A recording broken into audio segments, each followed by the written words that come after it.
kid, he's gonna remember.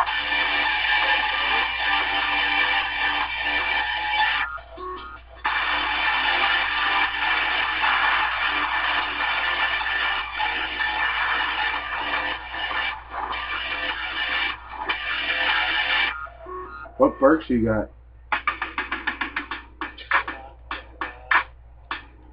I really don't like the quick revive with multiplayer.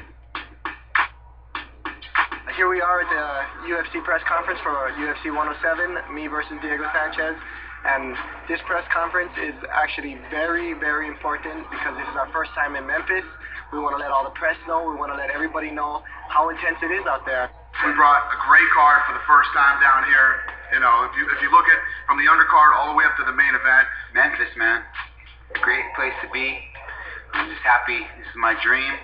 I've waited my whole life to get my opportunity at that beautiful belt right there. For the first time in Tennessee, it's very important to meet the citizen here, you know. That's my first time in Tennessee. So I enjoy the food, everything's good, you know. As for me, I just be real and just be myself. People thought you were a bit strange on the Ultimate Fighter. How do you respond to that? I am what I am, and that's all that I am. Do a stretch if you want to do a stretch. Do a wiggle if you want to do a jiggle. You know? I'm me. Jack Congo and Frank Mir, there's some bad blood with these two big heavyweights who don't like each other. A lot of smack has been talked. Not too much talking up here. I don't think it's fair to exchange words with Jack Congo. Obviously, language barriers and whatnot make it a little bit difficult for him. I think it'll be better on Saturday. We'll be able to fight, and that'll be a much more equal playing ground for us both.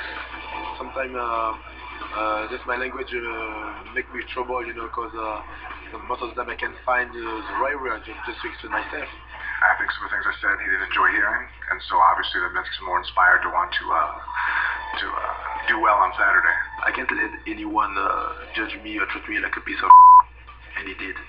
I really like to use the press conference as far as responding to someone else because that's your chance to say it to their face. I mean, you can say 1,000 things on an interview or on the side, but there it is. There's your chance. I was watching the Countdown show the other day, and Diego had some words. I don't care who you are. I don't know you once you step in that cage.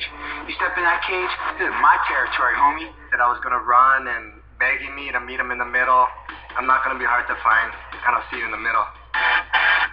Staring at him, man. It's the first time you guys get looking in each other's eyes, and, you know, that's where the fight starts. Me and BJ had a great stare down, and I enjoyed it. Face off, you know what I mean? It's just like two lions in the wild facing off, fighting for a prize, and that prize this time just happens to be the UFC championship of the world.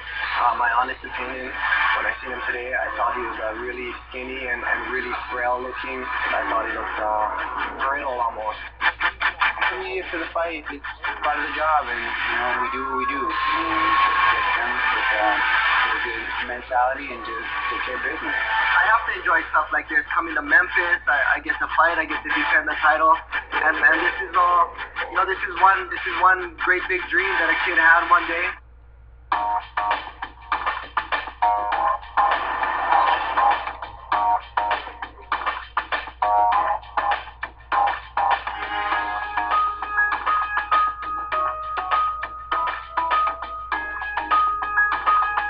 What we do in here in the ENG room is for the combo features. The combo features is what airs right before the fighter walks out, and what you see at home, which basically introduces you to the fighters. I want to make a statement. He'll never be the same human being when I get out of that cage with him. Well, it's immensely important because, you know, we are in an entertainment type field of athletics. This isn't just about us going in there and fighting who's the best fighter. People aren't buying tickets just to watch us fight. You know, you have to be invested into the fighter's personality and cause and their background and who they are. All I was doing those interviews and explaining who we are and what we're about and how we think. You're not interested in a fighter. My long-term goal is Brock Lesnar's demise. The short-term goal is to go ahead and give Jack Congo his walking papers and finish this off. What we do in this room is we actually give the fighter an opportunity to speak. With Shane, let's just come out there and smash. So we put him on camera, we ask him a bunch of questions about the fight, and we kind of hype it up a little bit and get him to talk. To help sell the fights And I mean, it's legit. It's not anything I'm making up, you know. But the things that I focus on is how exciting I am in the fights, and that's what I like to talk about.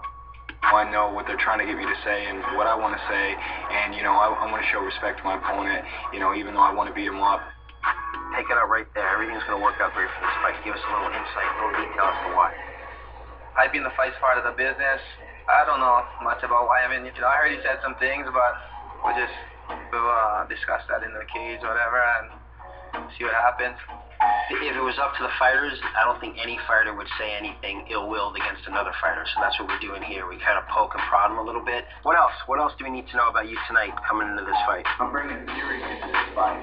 All the fighters understand that it's all about the show. Let's go. I'm ready for a war. Let's go, Diego. I'm ready for a war. We want to make it exciting. Sometimes it stinks a little bit to do some media stuff, you know, when you're really focused on your fight.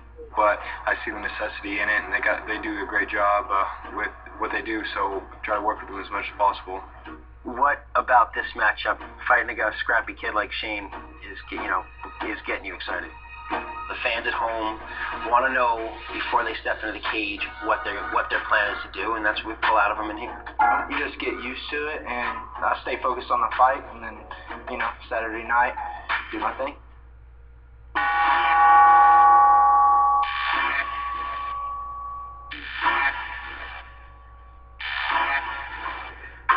I'm always checking my weight constantly, but I gotta be down here, and I gotta let Bert know, gotta let the UFC know that I'm serious about my weight. I pounded gallons of water. It's important to know that your scale is very accurate with the official scale that the UFC has, and you want to make sure that there's no screw-ups. You know, even 1 pound difference could really make a difference as far as weigh-ins go. Pre-weigh-in is everything. You got to have a good idea of where you're at and where you're going to be. I'm more, very precise about my weight. I'm small for my weight class, so it's easy for me to, to be right on and pinpoint with my weight and stuff like that. So the pre-weigh-in is huge, for the fighters, but I think more importantly for the UFC, so they don't have guys that are getting careless. We got the pre-weigh-in. We have no good idea where we're going to be and how much we have to cut. With your clothes on, I weigh 250 now, and I'm probably going to weigh 250 in the cage as well, so I don't have to cut anything. I feel good and ready to rock. Because of the strength training I'm doing with Philippine stuff, I've added some size on. I actually have to make sure I make weight now. So, I got to break a sweat a little bit. I mean, nothing major. I mean, it's such a small percentage of my body weight, basically. I can still eat a light dinner tonight and just skip breakfast tomorrow and go nuts on the water bottle. I should be fine. Couple of pounds ago, I'm pretty notorious for, in my sleep at night, I always, what we call, wrestlers call, floating off weight. I'll float a pound and a half or 2 pounds tonight. I'll probably wake up at maybe 156, 157. We'll have a little bowl of fruit in the morning, jump on the treadmill, get that extra pound off just for the heck of it. But most guys probably quit eating Thursday morning or something like that. So I ate pretty well today, and I'm very well hydrated. I feel great. He has no problem ever cutting weight. He eats more than probably I do, and I got 50 pounds on him. It's crazy. He'll come on the treadmill for 30 minutes and loses 5 pounds. He's the easiest time of anybody I know that makes weight. Hit the sauna in the morning. Hopefully I lost, anywhere from 5 pounds. I switched over to pretty much 90% organic diet. I pretty much eat all organic whenever I can. And I cut about 80% of the meat out of my diet also. So I'm getting a lot more protein from nuts and things like that, flax seeds and that kind of thing. So I'm eating meat still 3 times a week, but I was eating 2 to 3 times a day before. There's a bunch of different ways. Some people will do a lot of exercise. Myself, I try to save my legs.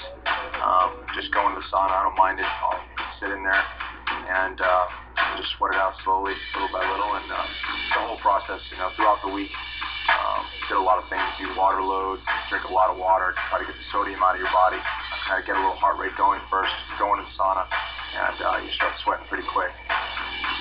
We're just going to be pounding still water all night. We'll get a workout, get some weight down, and be on weight. We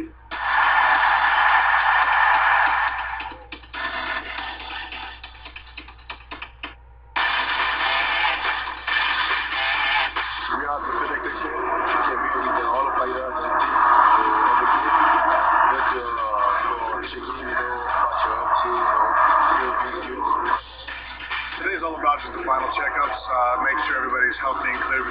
octagon. We're pretty thoroughly checked, blood pressure, heart rate. We're asked if everything's all right.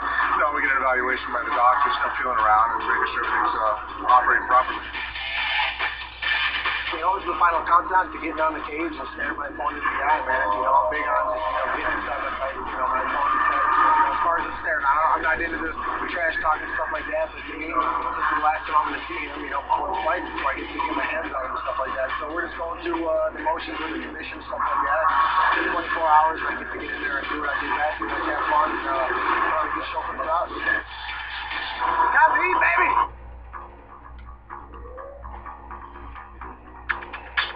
Everybody brings their food and drinks that they're gonna do right after they get on the scale. Come back here, then the moods all of a sudden get better. Everybody's feeling better. Everybody's getting happy. Usually right after the weigh-in, I drink a Pedialyte, get the electrolytes back, get all your nutrition back. Then something, you know, simple sugar, some kind of sports drink, and then a lot of water. I try to at least finish a whole gallon of water by tomorrow fight time. Just drinking a lot of juice right now, a lot of water. Get a lot of salt in. I brought some Hawaiian salt up with me actually, and just keep the salt coming, keep the liquid coming, and eat as much food as I can tonight. I have certain supplements that I'll take post weigh-in, rehydrate of course, and then I'll probably have a nice Italian meal at night. Post weigh-in ritual, you know, I'm just gonna carb up. Haven't ate carbs all week, so I'm gonna eat some carbs, and that's it. Get some steak at night, and we're good.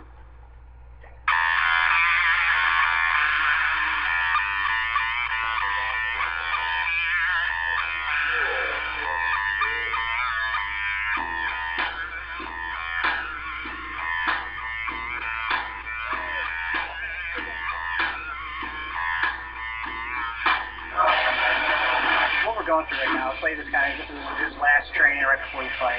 We're not reinventing anything, but he's just kind of training hard, fine-tuning everything, little things we need to work on.